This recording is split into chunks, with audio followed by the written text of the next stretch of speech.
I felt really bad about Gal. Well, I mean, he'll think twice before he tries something like that on again. But still. Anyway, Jake, Thunderwith.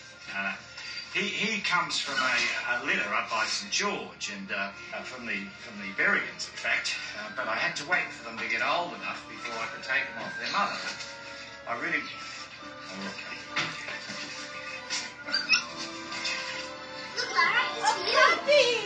Yeah. Oh, that's great. Now introducing the making of behind the scenes of The Echo of Thunder. Can a family that is struggling to simply survive open their home and their hearts to a stranger? The Hallmark Hall of Fame presentation, The Echo of Thunder, follows the family of Larry and Gladwin Ritchie and their hard but happy life together on a palm farm in the Australian outback. Then, one day, a letter arrives with some unsettling news. Larry's former wife has died, and his teenage daughter, Lara, is coming to live with him. This is Lara. Lara's welcome is anything but warm. She's met with fear and resentment, and Lara senses it immediately. At first, when she comes to the farm, she's very insecure. Lauren She Hewitt. doesn't want to be there. Laura. She doesn't know anyone. She's scared. She's frightened. Well, I see the story as a story of acceptance. Simon Windsor, director. A good. Okay, make sure you drama come that back. focuses really on the relationship of two women, a middle-aged woman and a young girl that comes into her life. It's also a story about overcoming fears and a story of courage. This sort of story can happen anywhere. Judy Davis, It's the story of Gladwin. a girl joining an existing family from a previous marriage, and the tensions that come from that, and all the profound fears that people feel. So that's certainly universal. But having said that, it's terribly Australian setting. Although this story could take place anywhere, the producers wanted to remain true to Libby Haythorne's award-winning novel, Thunderwith. Hallmark Hall of Fame. Dorothy likes to get G. the reality Peteri, of a place that's real. producer. And of course, this is a story that was written. The novel was written in Australia. And we have a predominantly, with the exception of one actor in our picture, everyone is Australian. Our crew is all Australian, and they're wonderful. So we're so lucky. I think one thing we get by coming... Jamie Sheridan, Larry. I think life is a little more basic here. There's not so many distractions. There just seems to be less pressure on families here. Shooting in Australia, however, did put more pressure on the filmmakers. The first problem was finding a location. We wanted to find a classic piece of what we call Australian bush. So we needed to find somebody somewhere in the middle of nowhere, but that was still accessible for a film. The set designer drove nearly 8,000 kilometers until he found the one spot near Mount Beauty, Victoria, that he knew would work. Nestled among the picturesque Australian Alps at the end of a primitive fire trail was a small clearing with a mountain stream. Basically, it was just bush. Leslie Binns, set designer. Here, it's probably thought he'd like to clear this land for rural improvements, but he got sick of it. And so basically, it was just a patch of bush about the size of a football oval, which we cleared. All of the structures, the barn, the bathhouse, the corral, and the Ritchie house itself were constructed on the site. The house, with its tin roof and front and back verandas, is a very traditional outback home. I mean, that little house is a very typical Australian cottage. You know, the fly wires around the attic verandas, because in the heat, in the summer, they get into the back veranda. In fact, they used to live on those verandas. Get out there in the cool of the evening, have a cup of tea and scones or each. So it's very typical of Australian bush home. An earthen dam was constructed to create the small pond, and nearly 3,000 small palm plants were purchased and planted on the site. In the film, Lara and Thunderwith, the stray dog she adopts as her own, visit a beautiful nearby beach. Except it was not exactly nearby. Those scenes were shot on Wilson's Promontory at the very southern tip of Australia. We actually believe that the beach in that story is just over this hill here, even though we're, 6.5 hours from the real beach. It was on that beach that Lara and Thunderwith discover ancient Aboriginal drawings lining the walls of a cave, which was actually another piece of movie magic. In reality, the cave was a creation of the set designer and his crew, molded from a plastic foam so it could be placed in a spot that was convenient for the camera and lights.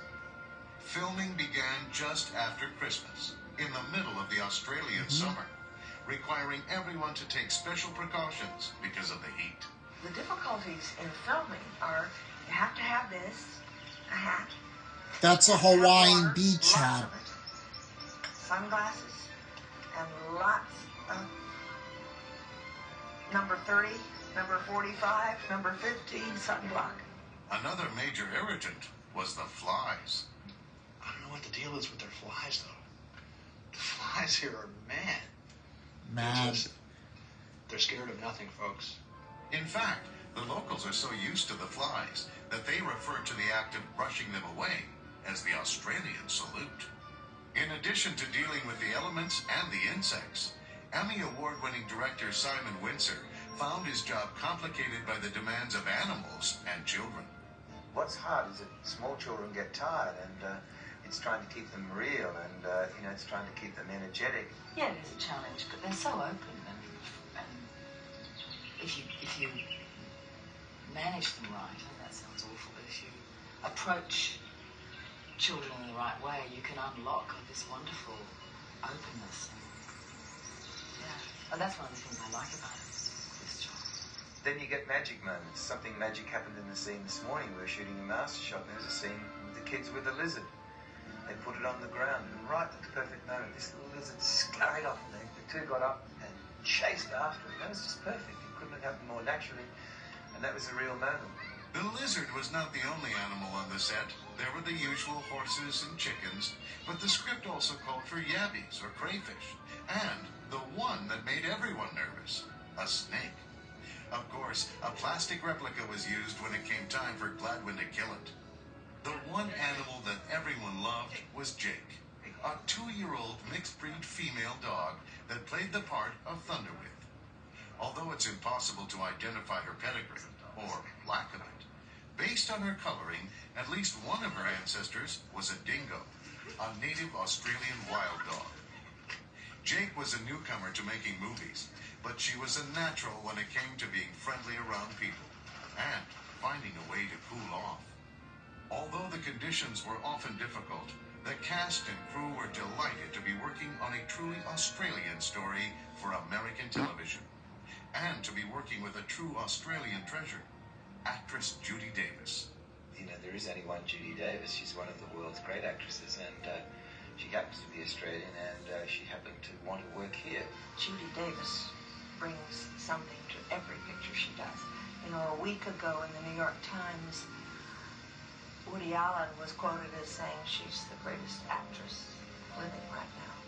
Acting's not always the way it's supposed to be. Working with Judy Davis is kind of the way it's supposed to be. She's just a joy to work with. She's playing a very earthy lady, and I think that's what Judy liked about the role. But here she's playing probably much closer to the real Judy Davis because she actually enjoys the Australian bush. The other actors also saw something in the script that drew them to their role. I admire strong fathers. We're kind of in an age when we're sort of lacking in fathers, and it's nice to see a tale told about, obviously this tale is mostly about the kids and about mom, but to see the presence of a strong, kind father who's really obsessed with staying the course. That seems to be his goal, is to never waver from the interests of his family. So I'm impressed. Well, when I first read the script, obviously I thought, Lara, this is a really good role from the word go. She goes through a lot of emotions. It's sort of a journey that Lara goes on and finally finds peace where she is.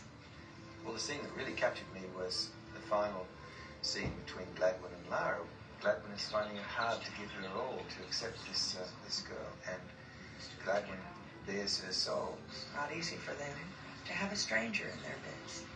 And that's something that's happening all over the second marriages and the coming together. And it's a very moving story.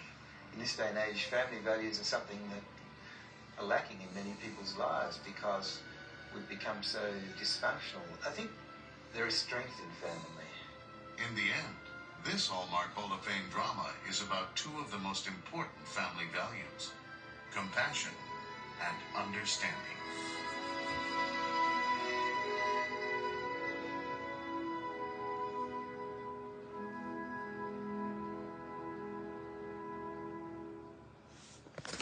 Wow, what did you think of that movie?